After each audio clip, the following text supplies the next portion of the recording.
এই শফিকুর রহমান ভণ্ড ইবলিসের প্রেতাত্মা, দাজ্জালের প্রেতাত্মা, তাকে অবিলম্বে বাংলাদেশের মাটি থেকে ঘাট ধরে বের করে দেওয়া হোক। তাদেরকে 12 তারিখ না বলুন, ধানের শীষে ভোট দিন।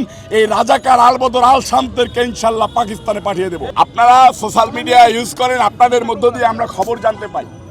আমাকে অত্যন্ত ব্যথিত করেছে যে এরকম একটা লেবাসদারি শয়তান, যার মুখে পাকা দাড়ি, যার চুল পাকা, সে এরকম একটা মিথ্যা কথা জাতির সামনে বলতে পারে। এবং তার চাইতে সবচেয়ে বড় বিষয়, যে নারীদের গর্ভে আমি জন্ম নিয়েছি সেই নারীদেরকে সে পতিতা বলেছে। এই কুলাঙ্গারকে বাংলাদেশের মাটি থেকে অতি দ্রুত ঘাট ধরে বের করে দেওয়া উচিত।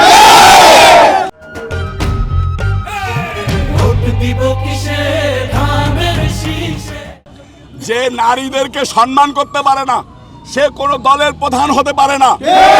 যে মা বোনদেরকে সম্মান করতে পারে না সে দেশের কোনো ক্যান্ডিডেট হতে পারে না।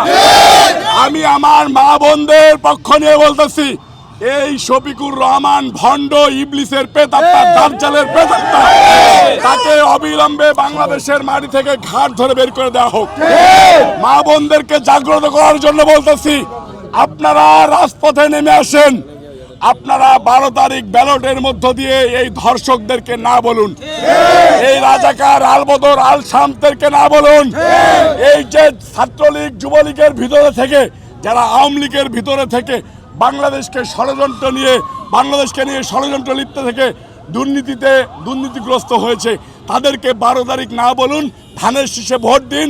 এই রাজাকার আলবদর আল শামদেরকে ইনশাল্লাহ পাকিস্তানে পাঠিয়ে দেব। বাচ্চাদের কাছে যায়, বাচ্চাদের ঠোঁটে চুমো দেয়।